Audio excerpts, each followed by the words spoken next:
Hello, everybody. Thank you for tuning to the Federalist Files. Today, we are going to be going over Federalist number 34. I'm going to start back up with the Federalist paper episodes Monday, Wednesday, Friday. They should be releasing all at 6 p.m., so 3 times a week. We're going to start with what we have here is we have Federalist number 34. It is titled The Same Subject Continued Concerning the General Power of Taxation, written by Alexander Hamilton, January 5th, 1788. Topics include concurrent taxation powers, proportionality, and magnitude of taxation. So this is going to be another paper on taxation. We've done a lot. We've done a multitude of these, probably 3 or 4 so far. We're going to have 2 more, I think, after this. This one specifically goes on to support the co-equal authority of both the state as well as the federal government to tax. Now, in this paper, Hamilton begins with the provision of co-equal authority of the state and national government to collect revenues, with the exception as to the duties on imports and exports, and now that is specifically of the federal power, and that isn't actually mandatory of only the federal power. They actually, with the congressional approval, states can tax exports and imports if they wanted to, if the federal Congress allowed them to. Now, he starts this off by stating, and I quote, "I flatter myself it has been clearly shown in my last number that the particular states under the proposed Constitution would have co-equal authority with the Union in the article of revenue, except as to duties on imports." He goes on to state, and I quote, "As this leaves open to the states far the greatest part of the resources of the community, there can be no color for the assertion that they would not possess means as abundant as could be desired for the supply of their own wants, independent of all external control. That the field is sufficiently wide will more fully appear when we come to advert to the inconsiderable share of the public expenses for which it will fall to the lot of the state governments to provide." End quote. So really what he's saying is a lot of these civil lists, a lot of the spending is actually going to be done in terms of the common good, is going to be done in the states. Therefore, we should be able to give the states a co-equal authority of taxation, but the big provision here is that a lot of the actual spending in terms of the proportionality, how much of the spending, for example, I think he states in this one about 9/10 of all spending should be in war, just because that's how it ends up working out. As in the actual civil list of what the state expenditures are or what the federal expenditures are, is actually, it should be a very, very small proportion of the actual revenue that's used every year, i.e., to try to make it simpler, put it in simpler terms, 1/10 of all spending should not be the military, and then 9/10 of the spending should be the military, according to this paper here. And he goes on to explain it. Contenders to the provision and the proposed Constitution claim that the federal government will impede on the collection of revenue of the state and vice versa. Then he goes on, he makes his point, he cites the Roman Republic talking about this. He states, and I quote, "It is well known that in the Roman Republic, the legislative authority in the last resort resided for ages in 2 different political bodies, not as branches of the same legislature, but as distinct and independent legislatures, in each of which an opposite interest prevailed. In one, the patrician, in the other, the plebeian. Many arguments might have been adduced to prove the unfitness of 2 such seemingly contradictory authorities, each having power to annul or repeal the acts of the other, and yet these 2 legislatures coexisted for ages in the Roman Republic, attained to the utmost height of human greatness." End quote. So here what he's talking about the Roman Republic. Apparently they had these 2 political bodies, independent legislative bodies, that could annul and repeal each other's acts of law, which would be weird. It would almost be like having the House of Representatives as well as the Senate, and the House of Representatives makes laws, and then the Senate can repeal, and then they can make a law in effect. And they had that that's a totally broken system. But they had that, and they were still able to attain utmost height of human greatness, according to Hamilton. And that's really what the dissenters are saying in this one. is that the state, as well as having the federal and the state government having co-equal authority of taxation with the exception of the exports and imports, it was going to be a problem because they were going to be fighting each other and there would be a repeal of one in favor of another. And this is something he's been talking about, I think, for like the last two papers, if you guys remember from last week. Then he goes on, he states, and I quote, "In the case particularly under consideration, there is no such contradiction as appears in the example cited. There is no power on either side to annul the acts of the other, and in practice there is little reason to apprehend any inconvenience, because in a shorter course of time the wants of the states will naturally reduce themselves with a very narrow compass, and in the interim the United States will in all probability find it convenient to abstain wholly from those objects to which the particular states would be inclined to resort." End quote. So, as what he's saying is, and he goes on to explain this too, because of the amount of debt that was built up because of the revolution, the states now at this point, they have they have a lot of expenditures in terms of how much they owed. It was a lot of debt. And he was saying that it eventually, once they pay all of that debt off, it'll be a very narrow compass. There will not be a huge amount of revenue needed to run the state governments once that debt's paid off. And then also, additionally, the United States itself, the Union, in all probability will abstain from a lot of the objects that the states are looking to tax. So there's not a oppression of taxation. Now, Hamilton believed that the state would work in conjunction with the federal government to ensure that certain objects will be taxed independently by the state, while other objects will be assigned to the federal government, which I think he stated this in the last two papers, I'm pretty sure. So he goes on, he states, and I quote, "To form a more precise judgment to the true merits of this question, it will be well to advert to the proportion between the objects that will require a federal provision in respect to revenue and those which will require a state provision. We shall discover that the former are altogether unlimited and that the latter are circumscribed within very moderate bounds." End quote. So he's referring to the moderate bounds are for the states is the only thing that they are exempt from being able to tax is imports, exports, and they'll work together to avoid taxing people too much. He goes on, and I quote, "In pursuing this inquiry, we must bear in mind that we are not to confine our view to the present period, but to look forward to remote futurity. Constitutions of civil government are not to be framed upon a calculation of existing exigencies, but upon a combination of these with the probable exigencies of ages, according to the natural and tried course of human affairs." End quote. So what he's saying is we should not be confining our view of taxation. We should not be putting it in a very small box. We should be much more broad with it, because in the future we cannot predict the exigencies and the emergency situations where we may need way more revenue. And if we don't have the power, if the government does not have the power to collect the revenue, then we're going to have a serious problem, because then we are not going to be able to raise the troops in this exigency, because the exigency would probably be foreign action, foreign attack. So he goes on, and I quote, "Nothing therefore can be more fallacious than to infer the extent of any power proper to be lodged in the national government for an estimate of its immediate necessities. There ought to be a capacity to provide for future contingencies as they may happen, and as these are illimitable in their nature, it is impossible safely to limit that capacity." End quote. So once again, he's just going off again, alluding to how they should not limit the capacity of taxation, because it is immeasurable the future, what the future holds, the contingencies, the disasters that may ensue. Thus, you need to have the ability to tax more and have almost an unlimited power to be able to pay for those future disasters.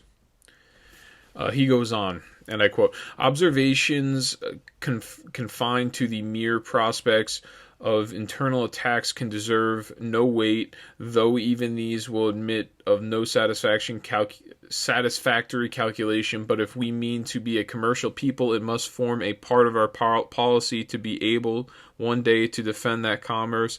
The support of a navy and of naval wars would involve contingencies that must baffle all the efforts of political arithmetic."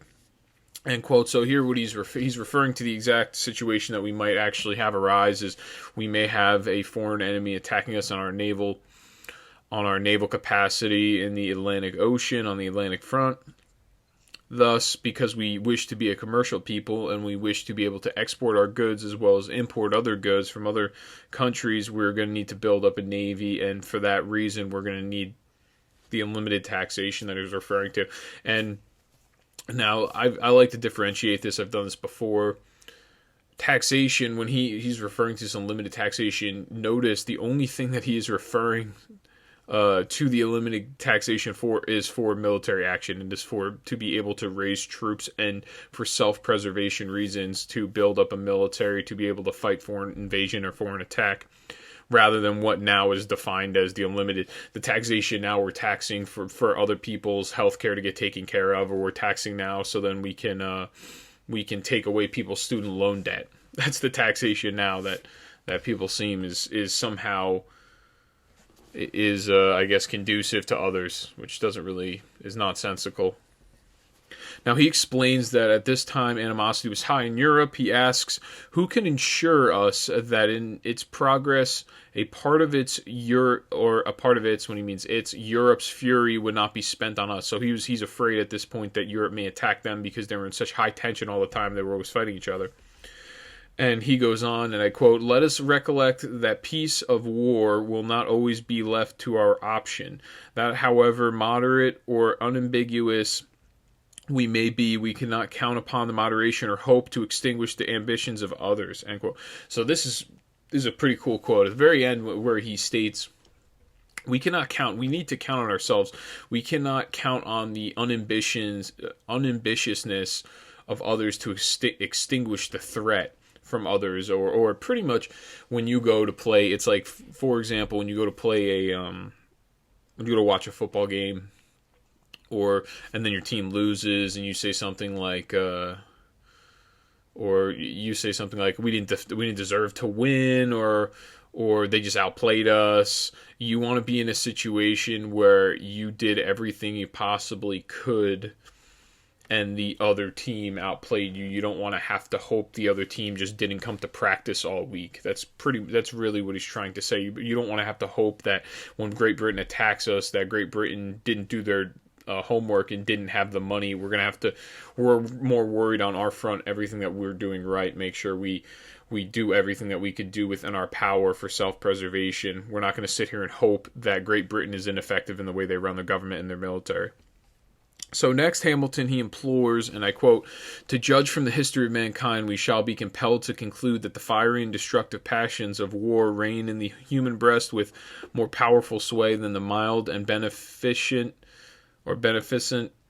sentiments of peace, and that to model our political systems upon speculations of lasting tranquility is to calculate on the weaker springs of human character."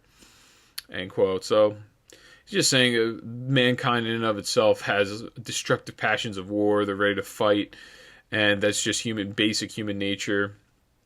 And we should not model our political systems thinking that there's going to be some sort of lasting tranquility, because that was a futile ideology to hold. And he goes on to ask another question, and I quote, "What are the chief sources of expense in every government?" He answers, the answer plainly is, he says answers because it's two different things, wars and rebellions.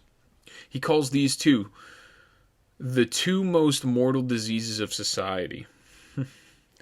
So he goes on to explain this, and I quote, "The expenses arising from those institutions which are relative to the mere domestic police of a state, to the support of its legislative, executive, and judicial departments with their different appendages, and to the encouragement of agriculture and manufacturers, which will comprehend almost all the objects of state expenditure, are insignificant in comparison with those which relate to the national defense." End quote. So he says there's certain aspects of of what the federal government is supposed to do and the government is supposed to support, and he says most of these are going to be state expenditures when he explains legislative, executive, judicial departments. Encouragement of agriculture and manufacturers, he said that is much more of a state expenditure. And then the federal government has their legislative branch, their executive, judicial, and then as well, the state also has their own legislative, executive, and judicial branch, because that's a form of Republican character, Republican government. And he says actually they all are insignificant in terms of how much it costs in comparison to the national defense. And that is why he's alluding the two most mortal diseases of society are wars and rebellions. And he explains, he uses Great Britain as an example. He states, and I quote, "In the kingdom of Great Britain, where all the ostentatious apparatus of monarchy is to be provided for, not above a 15th part of the annual income of the nation is appropriated to the class of expenses last mentioned. The other 14 fifteenths are absorbed in the payment of interest of debts contracted for carrying on the wars in which the country has been engaged and in the maintenance of fleets and armies." End quote. So he's saying in Great Britain, the economy, all the things he was explaining, the legislative, executive, judicial departments, and then the agriculture and the manufacturers, all the money that is going to those particular agencies in and of themselves, he says, is 1/15 of how much the nation's budget is. And then he said the other 14/15, which is well over 90%. It's probably like 92 or 93%. All the rest of that goes to the military and paying off the debt for the military being there in past wars. So Hamilton recognizes the current debt of some states due to the late war. He claims that once these debts are paid, that no state shall be encumbered with considerable debts again. Revenues will be dedicated to the mere necessities of the states. So he states this, and I quote, "But let us advert to the large debt which we may have ourselves contracted in a single war, and let us only calculate on a common share of the events which disturb the peace of nations, and we shall instantly perceive, without the aid of any elaborate illustration, that there must always be an immense disproportion between the objects of federal and state expenditures." End quote. Which I think is interesting. I think what he's saying, because it seems like he's alluding that the state expenditures are actually going to be higher, but there's going to be an immense disproportion. And I think it's also going to be, if I had to explain it the best way, is inconsistent as well, because the federal expenditures aren't going to be substantial. The state is going to be paying for most of the stuff, but the federal is going to be substantial because of the military itself, and that's really all that the federal government is in charge of in this scenario, the way that he's stating it. He states it, and I quote, "It is true the several of the states separately are encumbered with considerable debts which are in excrescence of the late war, but this cannot happen again if the proposed system be adopted, and when these debts are discharged, the only call for revenue of any consequence which the state government will continue to experience will be for the mere support of their respective civil list." End quote. So this is what he's saying. The civil list, the respective civil list, or fixing potholes, helping the manufacturers, the farmers, pretty much running the government, that is going to be of the state power, the respective civil list, and they're not going to need a lot of money for that. And he said in this late war, the states took the hit on the debts to raise the military. And he said if this proposed constitution is adopted, that will not be the case. It'll be the federal government fronting the bill. But I mean, the federal government, at the end of the day, the money is still coming from the people themselves, but the federal government will be fronting the bill, and it'll be a much more equitable system, is what he's trying to say there. And that's why it's going to be disproportionate, because if you look at what the federal government at that time, the powers that they were looking to give to the federal government mostly were just for self-defense. That's why it's weird. There's a lot of people that have never read the Constitution before, and then they'll say, and I hear this all the time, it's people that know nothing and want to stay in the middle, or it's actually people that are liberals that literally never read the Constitution before. They make the argument, they'll be like, oh, well, I think the Constitution needs to be rewritten and amended. Or we need to have something better, or we need to change it. We have to have something new. And what they don't understand is when you read the Constitution, it actually is very, very broad. In a lot of its statements, it actually just sets up an organizational structure. And then at the very end, the Bill of Rights, which came, I think, something like, 3 years after 1791. So 3 or 4 years after the ratification. That is the only thing that entails, individual rights There are other individual rights that are in the Constitution, but those are specifically just for individual rights, the Bill of Rights. So if you actually look at the Constitution, and in its current state too, with all the amendments, everything that's been amended to it, there has not really been substantial changes. Any changes that have been done have been for the better in terms of equitable, how much a black American's vote counts. I think before there was the 3/5 compromise; it only counted for 3/5 of the vote. People in the South wanted it to be a full vote. People in the North didn't want it to be a full vote because people in the North knew they would lose elections if it was a full vote. So that's why they called it the compromise. But that's been abolished. So there's certain aspects of the Constitution that have been amended to more represent what was already in the Constitution. How are you going to state that, and this was in the Declaration of Independence, how are you going to state that all men are created equal, but then these men only get 3/5 of a vote?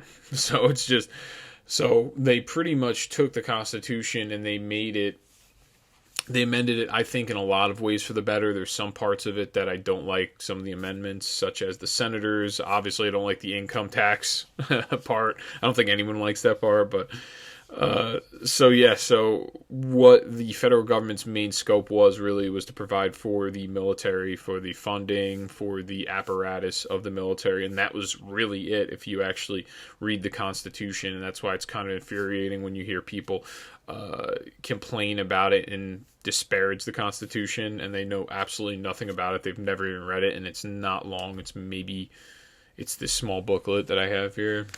It's in this really small booklet. It's only like 40 pages.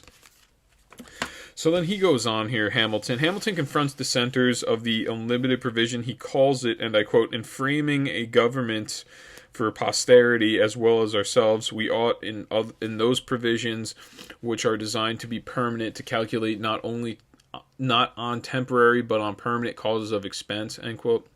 So he's saying if we want to set up our future generations, then we are going to have to, and we want to design it, we want to make this permanent. We don't calculate money on or taxation on temporary. We don't calculate in general a governing document on temporary changes and causes. We go with what we need permanently for the future of America. Hamilton argues that exigencies have no limits, and to instead providing a tangible annual sum of taxation every year is dire and unacceptable. He claims to provide for the exigencies.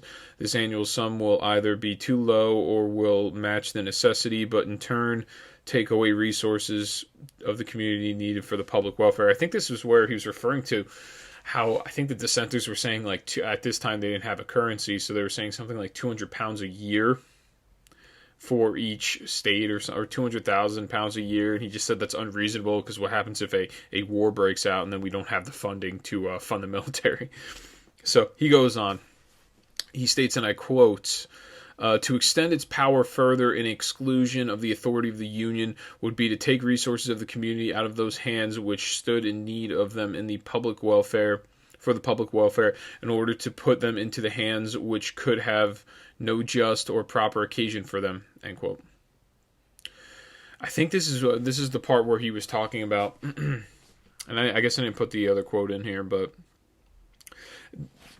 he's saying if we extend the power, certain powers further, and say that only the Union can tax these things, and he's talking about the public welfare was more a job of the state legislature, the state power, like I said, funding agriculture, funding the merchant class, creating these roads. There's state roads, and then there is federal roads, federal county, whatever they call them, federal highways or what have you, to get from state to state.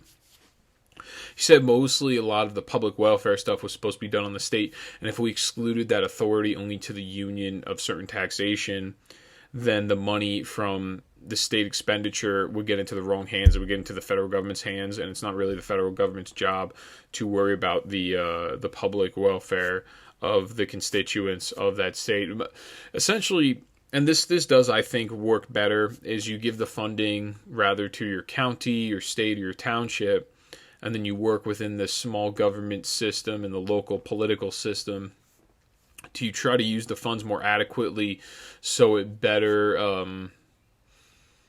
So it better benefits the people that live in that community, whereas giving the money to the federal government and then waiting for them to pump it back to you, where really that doesn't actually happen. And this is the point that actually I think this is a huge quote, because I think of it this way. I think of it as the welfare state that we have currently in the federal government, the social safety nets. We have people that are getting taxed for things, for unemployment and things like that have never taken unemployment. They've never taken advantage of the social safety net welfare system, and they're just giving their hard-earned money to other people. And that's that's what happens with the federal government, is you give it to this giant structure and then it passes it down, rather than have a state-run system itself that's more accountable. Like, the federal government is really not accountable for what they do, because their scope is so large, and it's hard to actually make a type of effective change in the federal government because of that, because it's so large.